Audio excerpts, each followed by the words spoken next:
अस्सलाम वालेकुम नाज़रीन, खुशामदीद आपका मेरे यूट्यूब चैनल ड्रामा अपडेट में। तो नाज़रीन, जैसा कि आपने इससे पहले वाली किस्त में देखा होगा, शेख इब्नुल अरबी साहब जाकर अर्तुगरुल साहब को कोनिया से बचा कर ले आते हैं और वहीं दूसरी ओर सुंगुर्तकिन साहब और बाकी सभी लोगों को फांसी की सज़ा सुनाई जा रही होती है। इतने में अर्तुगरुल साहब आकर उनकी रस्सी को काट देते हैं और फिर वहाँ पर बहुत ही चौंकने वाला माहौल बन जाता है। तो नाज़रीन, इससे पहली वाली एपिसोड अगर आपने नहीं देखी है तो जाकर देख लीजिए, लिंक डिस्क्रिप्शन बॉक्स में मिल जाएगा। आगे के एपिसोड को देखने के लिए चैनल को सब्सक्राइब और बेल आइकन को लाजमी क्लिक कर दीजिए। तो नाज़रीन, आज के एपिसोड में आप देखेंगे कि माबरी खातून सुल्तान गयासुद्दीन से कहती हैं, सुल्तान ये आपने क्या किया? अर्तुगरुल को हमें ज़िंदा नहीं छोड़ना चाहिए था, बल्कि उसे हमें मार के आज ख़त्म कर देना चाहिए था, नहीं तो वो हमसे दोबारा बदला लेने को आएगा। सादुद्दीन कोपैक बड़े गुस्से में कहता है, सुल्तान गयासुद्दीन, जो भी आपने किया है वो बिल्कुल गलत किया है। आपके बाबा के कातिल को आपने नहीं मारा और उसको सज़ा नहीं दी, तो आप क्या इंसाफ निभाएंगे? उसके बाद सुल्तान गयासुद्दीन कहते हैं, सादुद्दीन बिल्कुल हद में रहो अपनी, मैं तुम मुझसे बड़े हो इसलिए मैं तुम्हारा एहतराम कर रहा हूँ, वरना मैं तुम्हें अभी यहाँ से बर्खास्त कर देता।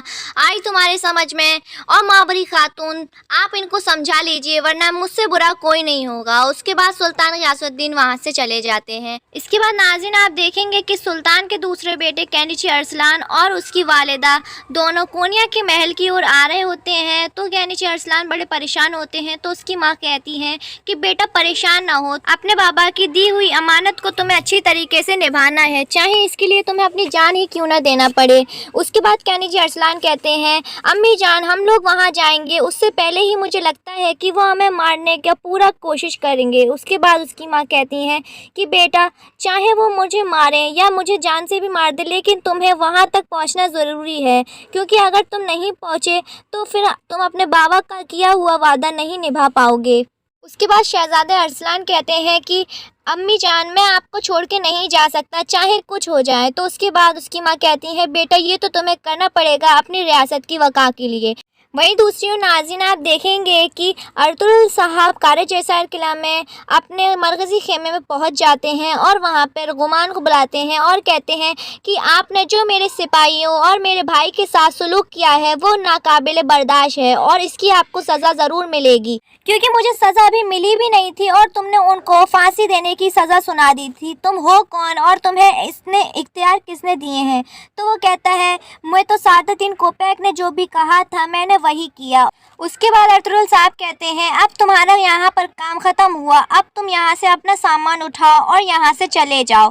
तो फिर गुमान कहता है कि मुझे यहाँ पर रहने का इख्तियार सुल्तान अलाउद्दीन ने ही दिया था, मैं उनका बहुत ही पुराना सिपाही हूँ जिसने अपनी पूरी ज़िंदगी सुल्तान और रियासत के लिए वक्फ कर दी। मैंने अपने माँ बाबा और भाई बहनों को भी छोड़ दिया और वो सभी लोग मारे गए सुल्तान की जंग की वजह से, लेकिन सुल्तान के मरने से पहले सुल्तान ने मुझे ये सारे इख्तियारात दिए थे। और हाँ, मुझसे गलती हुई है, ये मैं मानता भी हूँ, लेकिन इसका मतलब ये नहीं है कि अब आप मुझे सज़ा दें। जितना हक आपका है यहाँ पर उतना ही मेरा ही। अगर आपको यकीन नहीं आता तो ये मकतूब है, इसमें सुल्तान ने मेरे बारे में सब कुछ लिखा है और यहाँ की सभी जानकारी जो कि मुझे दी गई है वो सभी इस बारे में लिखा हुआ है। अगर आपको यकीन नहीं आता तो इसको पढ़ लीजिए। उसके बाद गुमान वो मकतूब अर्तुगरुल साहब को दे देता है। अर्तुगरुल साहब उसको पढ़ते हैं तो फिर कहते हैं, चलो ठीक है, जो इसमें लिखा हुआ है वो तो सच है, लेकिन जितने तुम्हें इख्तियार दिए गए हैं वही करना, उससे आगे बढ़ने की कोशिश नहीं करना, और अगर कोई भी गलती की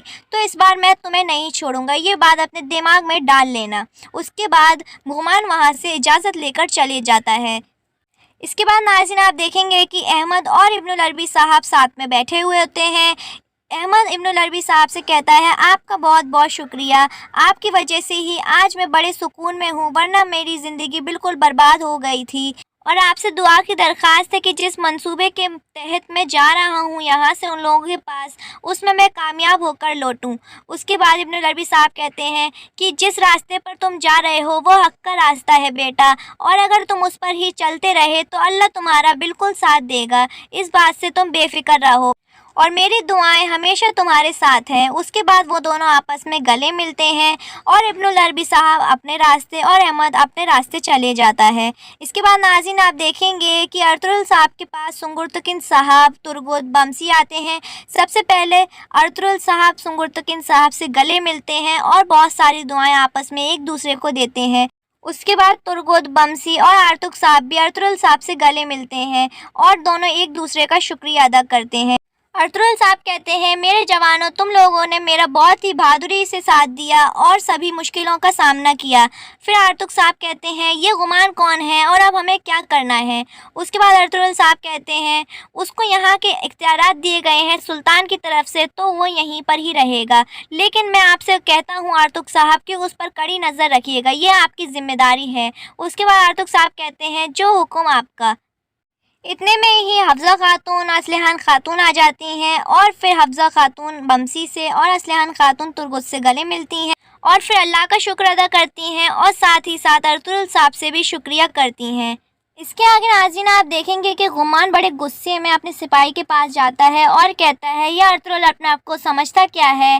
اس کی اتنی ہمت کیسی ہوئی جو مجھ سے اتنی بدتمیزی سے اس نے بات کی؟ ایک کام کرو، تم اس پر کڑی نظر رکھنا اور مجھے ایک ایک بات سے آگاہ کرنا کہ آخر یہ کیا کیا کر رہا ہے۔ تو وہ سپاہی کہتا ہے، جو حکم آپ کا۔ اس کے بعد ناظرین آپ دیکھیں گے کہ احمد اپنے جہنم کے سپاہیوں کو بڑے پیچھے سے غور سے دیکھ رہا ہوتا ہے اور پھر ان کے پاس جاتا ہے چپکے سے اور کہتا ہے کہ مجھ پر الزامات لگائے گئے تھے اور مجھے کہا تھا کہ میں نے اسلام قبول کر لیا ہے، بلکہ میں نے ایسا کچھ بھی نہیں کیا، اور میرا دوست تیتان کہاں ہے؟ اس کے بعد وہ لوگ کہتے ہیں کہ یہ کیا کہہ رہے ہو تم؟ تیتان تو تمہاری وجہ سے ہی مر گیا، تم غدار ہو، تم نے ہمارے ساتھ غداری کی ہے۔ اس کے بعد احمد کہتا ہے کہ میں نے غداری نہیں کی ہے اور میں ایرس ہی ہوں، آئی تمہارے سمجھ میں، بلکہ میں تو یہاں پر اس لیے آیا ہوں جس سے کہ ان مسلمانوں کو میں ختم کر سکوں۔ لیکن جہنم کے سپاہی کہتے ہیں کہ نہیں، تم غدار ہو، تم نے ہمارے ساتھ اور ہماری ریاست کے ساتھ غداری کی ہے۔ اور اس کے بعد وہ احمد سے لڑنے لگتے ہیں اور بہت ہی شدید جنگ ہونے لگتی ہے۔ احمد بری طریقے سے زخمی ہو جاتا ہے اور وہیں پر گر جاتا ہے۔ اس کے بعد ناظرین آپ دیکھیں گے کہ کونیا کے محل کی بالکنی میں ماہوری خاتون موجود ہوتی ہیں اور پیچھے سے سعادتدین کوپیک آتا ہے اور کہتا ہے، ماہوری خاتون، ہمارے سارے پلان کینسل ہو گئے اور ہم سب میں ناکامیاب ہوئے، اب ہمیں کیا کرنا ہوگا؟ تو ماہوری خاتون کہتی ہیں، اب ہمارے ساتھ بس ایک ہی انسان دے سکتا ہے ارطغرل کو ختم کرنے میں۔ تو پھر سعادتدین کوپیک کہتا ہے، وہ کون ہے؟ تو ماہوری خاتون کہتی ہیں کہ بیلجی کا گورنر، اس کے پاس خط پہنچاؤ اور اسے کہو کہ ہم اس کے ساتھ اتحاد کرنا چاہتے ہیں اور اتحاد میں وہ ہمارا ساتھ دے گا، اس کے بدلے ہم اس کو ارطغرل کا سر ادا کریں گے، اور اس بات سے بے فکر رہو کہ وہ ہمارا ساتھ دے گا یا نہیں، کیونکہ وہ ہمارا ساتھ ضرور دے گا، کیونکہ اس کے بیٹے کا بدلہ ہم لیں گے اور وہ ہمیں بدلے میں ارطغرل کو ساتھ دینے کا اتحاد کرے گا۔ امیر سعادتدین، جلد سے جلد، جتنی جلدی ہو سکے یہ مکتوب اس کے پاس پہنچاؤ۔ تو امیر سعادتدین کہتا ہے، جیسا حکم ماہوری خاتون آپ کا۔ اس کے بعد ناظرین آپ کو دکھایا جائے گا بیلجی کا قلعہ، جو کہ بہت ہی خوبصورت طریقے سے بنایا گیا تھا، جہاں پر بیلجی کا گورنر آپ کو دعا کرتے ہوئے دکھایا جائے گا، جو کہ کہہ رہا ہوتا ہے کہ مجھے اپنے بیٹے کا انتقام لینا ہے۔ اس ارطغرل نے میرے بیٹے کو تباہ اور برباد کر بلکہ اس کا سر لے کر میرے یہیں پر پھینکوا دیا، ایسا کون کرتا ہے؟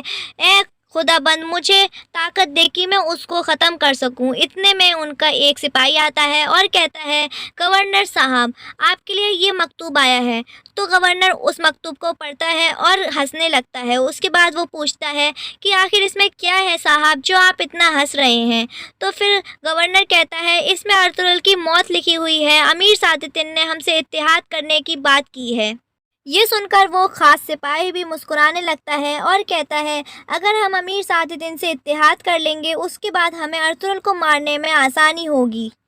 لیکن امیر سعادتدین بھی بیکار ہی ہے، پہلے اس نے ویسلس کے ساتھ اتحاد کیا تھا تو اس نے ویسلس کو مردوا دیا، اس کے بعد اس نے ایرس کے ساتھ کیا تو ایرس تو بالکل مسلمان ہی بن گیا اور تیتان بھی مر گیا، لیکن اب وہ ہمارے ساتھ اتحاد کرنا چاہتا ہے تو ہمیں اس پہ پورے یقینی سے اتحاد نہیں کرنا چاہیے، بلکہ ہمیں ارطغرل کو ایسے دکھانا چاہیے جیسے ہم اس کے دوست ہیں۔ اور تو اور مجھے اب کوئی بھی پچھتاوا نہیں ہے اور بالکل بھی غصہ نہیں ہے کہ میرا بیٹا مر گیا، مجھے ایسے دکھانا ہے اسے کہ میرے بیٹے کی وجہ سے ہی اس نے صحیح طریقے سے اس کو مارا ہے۔ تم جلد سے جلد امیر سعادتدین کو یہاں پر آنے کی دعوت دے دو۔ تو ناظرین آج کے ایپیسوڈ کا اختتام یہیں پر آ کر ہوتا ہے۔ ویڈیو پسند آئی ہو تو لائک کیجئے، چینل کو سبسکرائب کر لیجئے جس سے کہ آگے کی ویڈیوز کی نوٹیفیکیشن ملتی رہے۔ آپ کمنٹ نہیں کرتے ہیں تو میری آواز پر ہی کمنٹ کر دیجئے، جس سے کہ مجھے پتہ لگے کہ میں ٹھیک بول رہی ہوں یا نہیں۔ تو ملتے ہیں اپنے اگلے ویڈیو میں، جب تک کے لیے اپنا خیال رکھیے گا۔ اللہ حافظ۔